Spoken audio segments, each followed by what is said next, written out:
नमस्कार, जय हिंद साथियों। गौरव क्लासेज बाड़मेर में आप सभी का हार्दिक स्वागत है। आज का टॉपिक है भारत में यूरोपीय जातियों का आगमन। भारत में यूरोपीय जातियों का आगमन, भारत में आने वाली क्रमानुसार जातियों को पढ़ेंगे। तो सबसे पहले भारत में आने वाली यूरोपीय जातियों में सबसे पहले जाति थी पुर्तगाल। पुर्तगाल 1798 में आए थे। 1798 में आए थे। तो पुर्तगाल की राजधानी है लिस्बन। पुर्तगाल की राजधानी है लिस्बन। और ये पुर्तगाल भारत में सर्वप्रथम एक कोठी स्थापित की, अपना एक रहने के लिए एक ठिकाना स्थापित किया। उस ठिकाने का नाम था कोची, जो वर्तमान में केरल में स्थापित है। पुर्तगाल के बाद में आने वाली यूरोपीय जातियों में अंग्रेज, जो 31 दिसंबर 1600 को भारत में आए थे, जिन्होंने भारत में सूरत में अपनी कोटिया फैक्ट्री स्थापित की। इसके बाद में आने वाली जाति थी वो डच, जो हॉलैंड या नीदरलैंड से आई थी। इसके बाद में तीसरी आने वाली जाति थी वो जाति थी फ्रांसीसी, जो 1600 को आई थी, जिन्होंने अपने अधीन भारतीय प्रमुख नगरों को अपने अधीन किया। वो नगर थे पांडिचेरी या पुडुचेरी, येनम, कराईकल, माहे, संदरनगर, जो वर्तमान में दक्षिणी भारत के प्रमुख शहर हैं। इसके बाद में बात करते हैं कुछ दो घटनाएं घटित हुई। उस घटना की बात करते हैं, वो घटनाएं हैं प्लासी का युद्ध। प्लासी वो वर्तमान में बंगाल का प्रमुख शहर है। प्लासी का युद्ध जो 1757 में घटित हुआ। 1757 में घटित हुआ। इस घटना में अंग्रेज सेनापति रॉबर्ट क्लाइव थे, और भारत की तरफ से बंगाल के नवाब सिराजुद्दौला थे।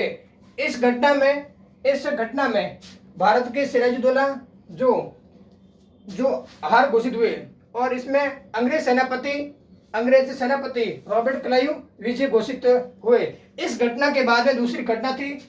उस घटना का नाम था बक्सर का युद्ध, जो 1764 में घटित हुआ। बक्सर वर्तमान में बिहार में स्थित शहर है।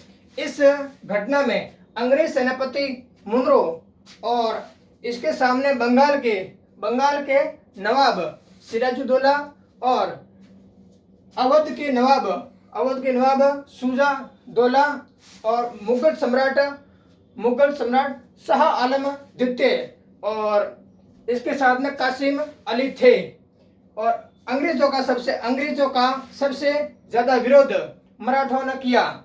इसके बाद में 1773 में रेगुलेटिंग एक्ट पारित हुआ।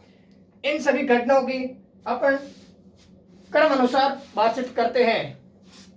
सबसे पहले बात करते हैं भारत में यूरोपीय जातियों का आगमन। भारत में यूरोपीय जातियों का आगमन। भारत में यूरोपीय जातियों का आगमन। यूरोपीय जातियों का कैसे, जो भी जाति है जो यूरोप महाद्वीप से आई थी, इसी कारण इसको यूरोपीय जातियों का आगमन कहते हैं। यूरोपीय जातियों का आगमन। यूरोपीय जातियों का आगमन। यूरोपीय यानी कि इसमें 4 देश आते हैं। सबसे पहला देश है वो है पुर्तगाल, इंग्लैंड,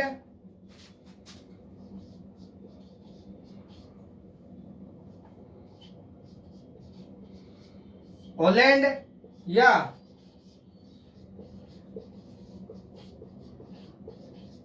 नीदरलैंड और फ्रांस।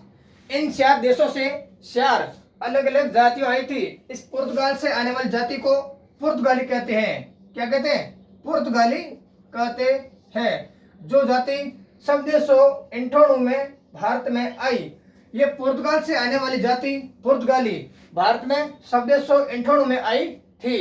इस पुर्तगाल देश की राजधानी है लिस्बन। क्या है? इस पुर्तगाल देश की राजधानी है लिस्बन। और ये पुर्तगाल जातियों ने अपनी एक पहली फैक्ट्री स्थापित की थी, उस फैक्ट्री का नाम है कोच्चि। पहली फैक्ट्री स्थापित की थी भारत में, वो भी भारत में, उस फैक्ट्री का नाम है कोच्चि, जो वर्तमान में केरल में है। ये कोच्चि फैक्ट्री केरल में स्थापित की। कब की? 1798 की। पुर्तगालियों के द्वारा दूसरा कब्जा किया गया शहर, उस शहर का नाम था गोवा। पहला शहर था, उस शहर का नाम था कोच्चि, और दूसरी फैक्ट्री को या शहर को, उस शहर का नाम था गोवा। अंग्रेज इंग्लैंड देश से आने वाली जाति थी, उस जाति का नाम थी अंग्रेजी जाति। अंग्रेज वो कब आई थी? 31 दिसंबर 1600 को भारत में आई थी। इस इंग्लैंड देश की राजधानी है वो है लंदन। इंग्लैंड देश की राजधानी है लंदन। और ये इंग्लैंड देश से आने वाली जाति थी अंग्रेज। कब आए थे? 31 दिसंबर 1600 को भारत में आए थे। इन्होंने अपना एक शहर स्थापित किया, उस शहर का नाम था सूरत, जो वर्तमान में गुजरात में है। वर्तमान में गुजरात में सूरत अपने आप में एक हीरा तराशने के लिए प्रसिद्ध शहर है। इसके बाद में हॉलैंड से आने वाली जाति वो थी जाति डच। कौन जाति? डच जाति। डच जाति 1602 को भारत में आई थी। 1602 को भारत में आई थी। इन्होंने अपना कोई शहर या कोठी स्थापित नहीं की थी। इसके बाद में आने वाली जाति थी वो थी फ्रांसीसी। किस देश से आई थी? फ्रांस से। उस जाति का नाम था फ्रांसीसी। फ्रांसीसी किस देश से आई थी? फ्रांस से। इस फ्रांस देश की राजधानी है पेरिस। पेरिस जो कौन सी नदी के किनारे? सी नदी के किनारे पेरिस है। यूनेस्को यहीं पर ही है। ये फ्रांस देश से आने वाली जाति है, उस जाति का नाम है फ्रांसीसी, जो 1646 में आई थी। इस फ्रांसीसी ने भारत के दक्षिणी भारत में अपने शहर या कोठियां स्थापित की, या अपने शहर अपने अधीन ग्रहण किए। उस शहरों के नाम थे यनम, कराईकल, माहे, सुंदरनगर। ये चार शहर मिलकर एक पांडिचेरी या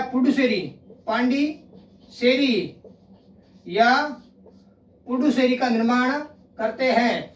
ये सभी शहर 1646 में फ्रांसीसी जाति ने अपने अधीन किया था। ये वर्तमान में पांडिचेरी या पुडुचेरी के नाम से जाने जाते हैं। ये दक्षिणी भारत के प्रमुख शहर है। ये होगी भारत में यूरोपीय जातियों का आगमन। यूरोपियों से समझ गए, जो यूरोप महाद्वीप के अंदर देश है, उस देशों का नाम है पुर्तगाल, इंग्लैंड, हॉलैंड या फ्रांस। इन 4 देशों से आने वाली जातियों को यूरोपीय जातियों के नाम से जाना जाता है। अगले बात करते हैं, इसके बाद में कुछ घटना घटित हुई थी जो इन जातियों के आने से और हमने भारतवासियों से आपस में कुछ युद्ध और घटना घटित हुई थी। उस घटनाओं के नाम है प्लासी का युद्ध। प्लासी का युद्ध कब हुआ था और ये किसके मध्य हुआ था, कहाँ हुआ था, इसके बारे में चर्चा करते हैं। प्लासी का युद्ध 1757 में हुआ था। प्लासी एक शहर है, वो शहर बंगाल में स्थित प्रमुख शहर है। क्या? प्लासी का युद्ध। कौन सा युद्ध? प्लासी का युद्ध। सबसे पहले यहाँ पर इस क्वेश्चन से ही उत्तर मिलता है कि प्लासी का युद्ध, प्लासी कहाँ पर स्थापित है? ये प्लासी बंगाल में स्थित एक प्रमुख शहर है। इसके बाद में प्लासी का युद्ध कब हुआ था? प्लासी का युद्ध 1757 में हुआ था। प्लासी का युद्ध किन किन शासकों या किन किन अंग्रेज सेनापतियों के मध्य हुआ था? यह प्लासी का युद्ध अंग्रेज सेनापति रॉबर्ट क्लाइव,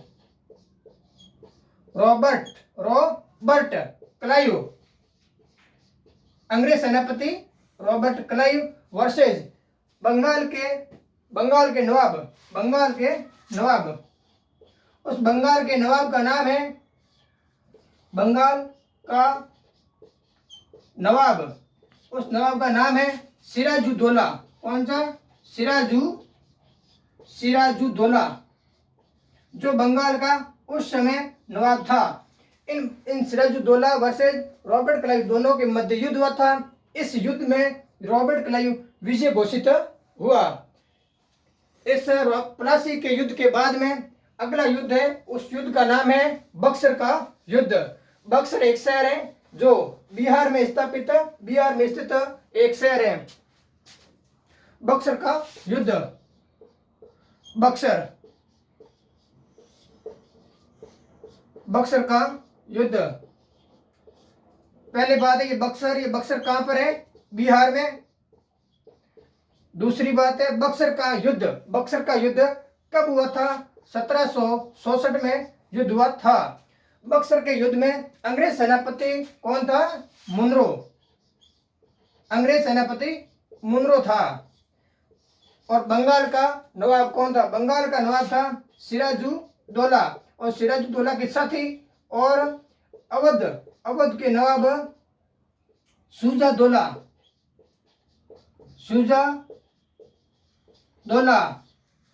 और इसके बाद में मुगल सम्राट शाह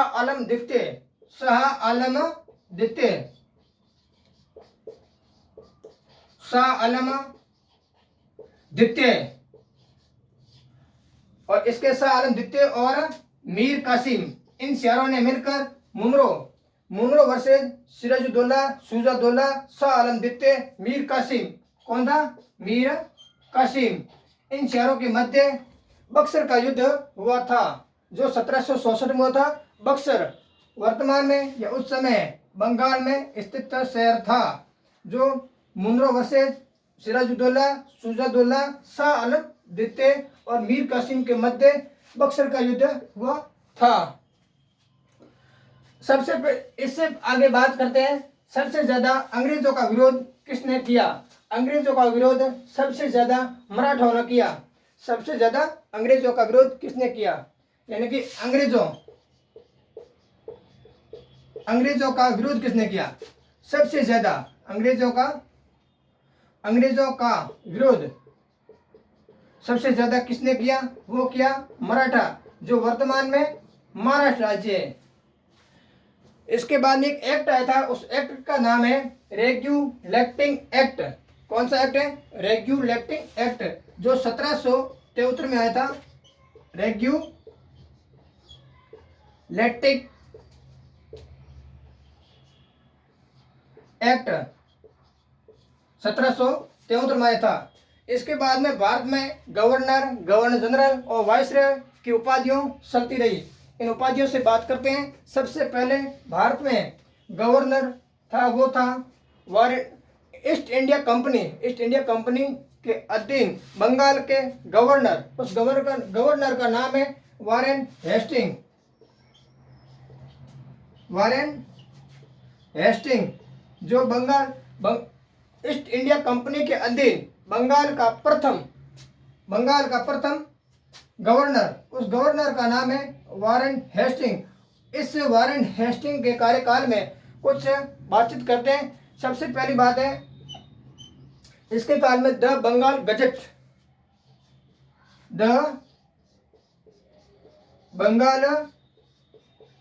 गजट, यह पत्रिका प्रकाशित हुई 1780 में। द बंगाल गजट यह पत्रिका प्रकाशित हुई 1780 में वारेन हेस्टिंग के कार्यकाल में। कहां से? कोलकाता से। इस बंगाल से अपन को पता चल जाता है यह प्रकाशित कहां से हुई है, कोलकाता या कलकत्ता से। और ये किसने की थी? ये की थी सर अगस्ट हिकी के द्वारा।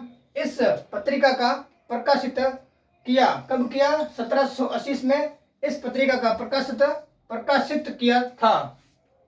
इसके बाद में दूसरी बात होती है, वो है Asiatic Society of Bengal. Asiatic Asiatic Society of Bengal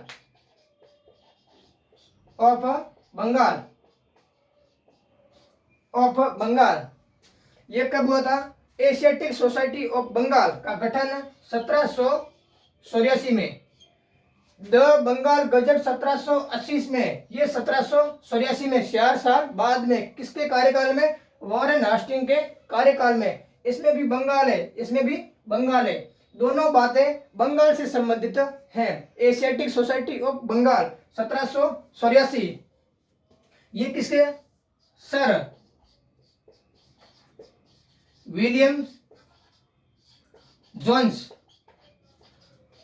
ने गठन किया। ये था वॉरेन हेस्टिंग। इसके बाद में लॉर्ड कॉर्नवालिस, ये था दूसरा बंगाल के गवर्नर लॉर्ड कॉर्नवालिस। इससे बात करते हैं लॉर्ड कॉर्नवालिस।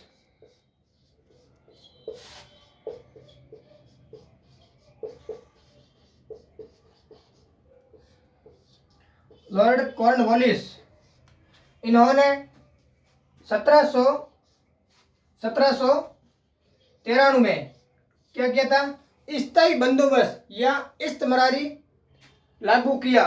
क्या किया था? स्थायी बंदोबस्त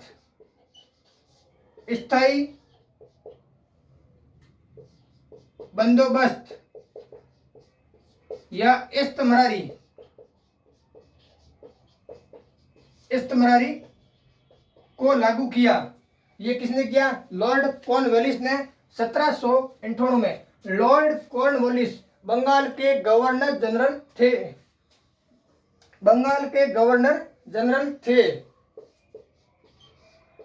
1793। इस लॉर्ड कॉर्नवालिस के बाद में लॉर्ड वेलेस्ली, जिनका संबंध सहायक संधि से है। लॉर्ड वेलेस्ली बंगाल के गवर्नर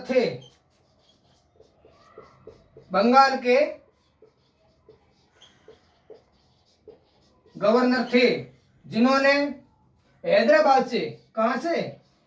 हैदराबाद से सहायक संधि की। हैदराबाद से सहायक संधि की शुरुआत की। कब की? लॉर्ड वेलेस्ली बंगाल के गवर्नर थे, जिन्होंने हैदराबाद से सहायक संधि की शुरुआत की। कब की? 1798 में की। बंगाल के गवर्नर थे जिन्होंने हैदराबाद से सहायक संधि की शुरुआत 1798 में की। Lord Wellesley. इस लॉर्ड वेलेस्ली ये स्वयं को क्या कहते थे? बंगाल के टाइगर के नाम से जाने जाते थे। इन्होंने स्वयं को बंगाल का टाइगर कहा। इन्होंने शिशुवध पर रोक लगाई। किस पर? ये इनका स्वयं, ये खुद कहते थे बंगाल के टाइगर। इन्होंने खुद के नाम से परिभाषित किया बंगाल का टाइगर। स्वयं ने बंगाल का टाइगर कहा। बंगाल का टाइगर। और इन्होंने शिशुवध पर रोक लगाई। Lord Wellesley. इसके बाद में लॉर्ड विलियम बेंटिंग, जो संपूर्ण भारत के प्रथम गवर्नर जनरल थे। संपूर्ण भारत के पहले गवर्नर जनरल थे, जिनका कार्यकाल 1828 से 1835 थे। 1828 में जब वो गवर्नर थे। इसके बाद में वो गवर्नर जनरल बनते हैं। इन्होंने सबसे पहले काम किया था सती प्रथा पर प्रतिषेध या सती प्रथा को उन्मूलन या सती प्रथा को रोक लगाई थी। इस सती प्रथा पर रोक लगाने लॉर्ड विलियम बेंटिंक के साथ में राजा राम मोहन राय का सहयोग था। राजा राम मोहन राय जो बंगाल के थे। राजा राम मोहन राय को पुनर्जागरण का अग्रदूत कहा जाता है। पुनर्जागरण का अग्रदूत कहा जाता है। Lord William Bentinck, Lord William Bentinck, सबसे पहले बात आती है लॉर्ड विलियम बेंटिंक संपूर्ण भारत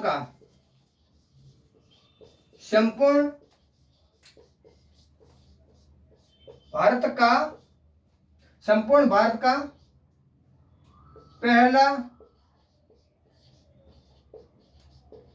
गवर्नर जनरल था।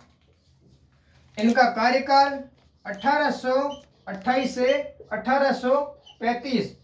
1828 में जब ये 1828 में गवर्नर था, इसके बाद में ये गवर्नर जनरल बनता है। और लॉर्ड विलियम बेंटिंक ने सती प्रथा, कौन सी प्रथा? सती प्रथा का उन्मूलन किया। कब किया? 1929 में किया। 1829 में किया। लॉर्ड विलियम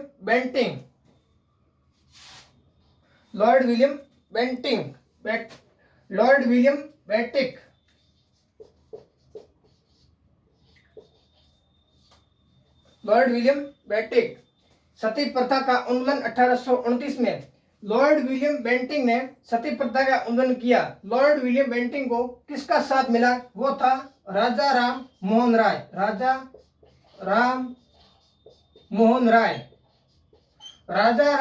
राय। वो स्वयं बंगाल के थे। और ये सती प्रथा का उल्लंघन सबसे पहले कहां से किया? बंगाल से किया। कहां से किया? बंगाल से किया। ये राजा राम मोहन राय स्वयं कहां के थे? बंगाल के थे। राजा राम मोहन राय को पुनर्जागरण का अग्रदूत कहा जाता है। क्या? पुनर्जागरण का अग्रदूत कहा जाता है। पुनर्जागरण का अग्रदूत कहा जाता है।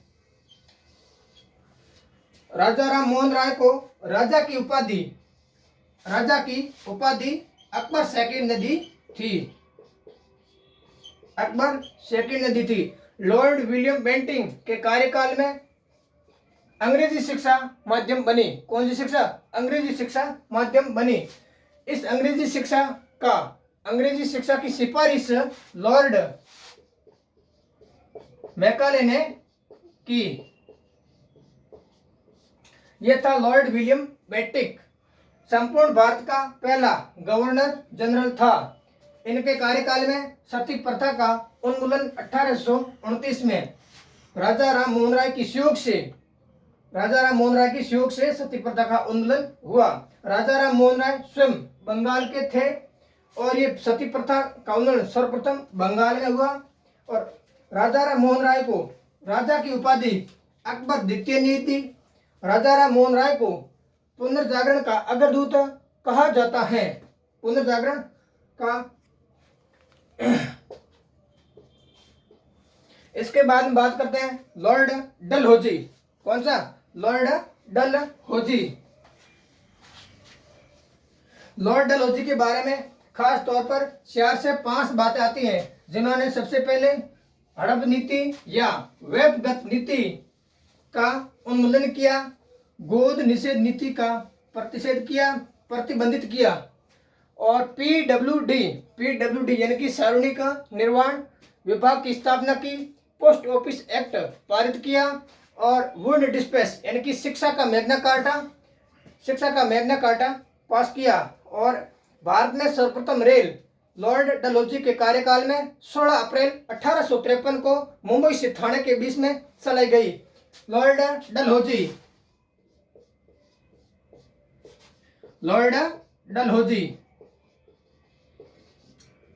डलहौजी का कार्यकाल 1853 1848 से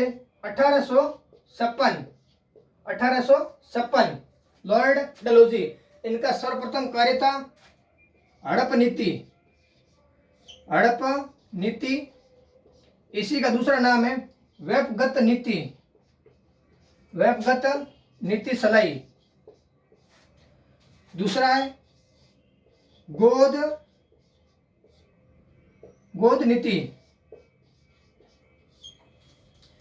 तीसरा post office act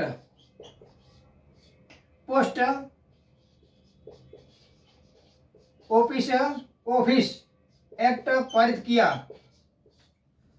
post office act पारित किया। Wood dispatch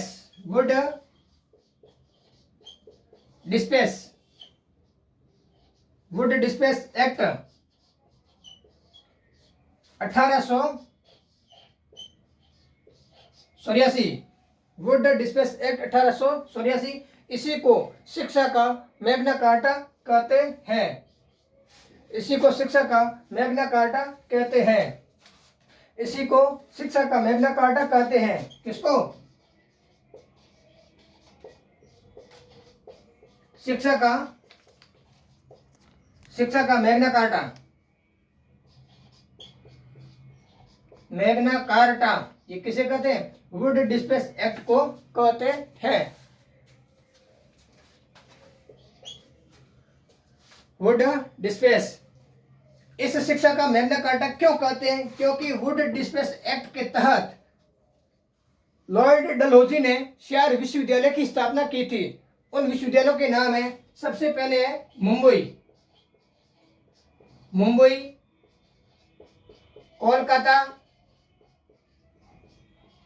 Kolkata, Madras, Chennai. ये 4 विश्वविद्यालय स्थापित करने के कारण इस एक्ट को शिक्षा का मैग्ना कार्टा कहा जाता है। और एक काम और किया, उस काम का नाम है PWD। इसी को बोलते हैं सार्वजनिक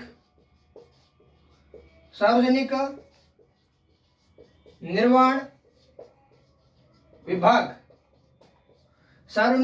विभाग की स्थापना की।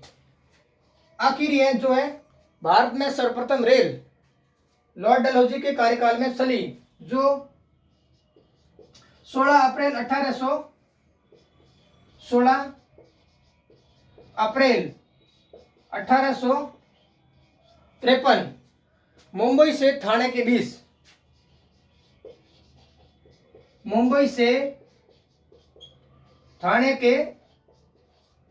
बीच लॉर्ड डलहौजी। इसके बाद में Lord Canning, Lord Mayo, Lord Ripon, ऐसे बहुत सारे आते हैं। तो इनके बारे में बात करेंगे कल। आज का वीडियो आपको पसंद आया हो तो लाइक करें, शेयर करें, अधिक से लाइक करें, सब्सक्राइब करें और अधिक से अधिक लोगों तक पहुंचाएं और शेयर करें। धन्यवाद।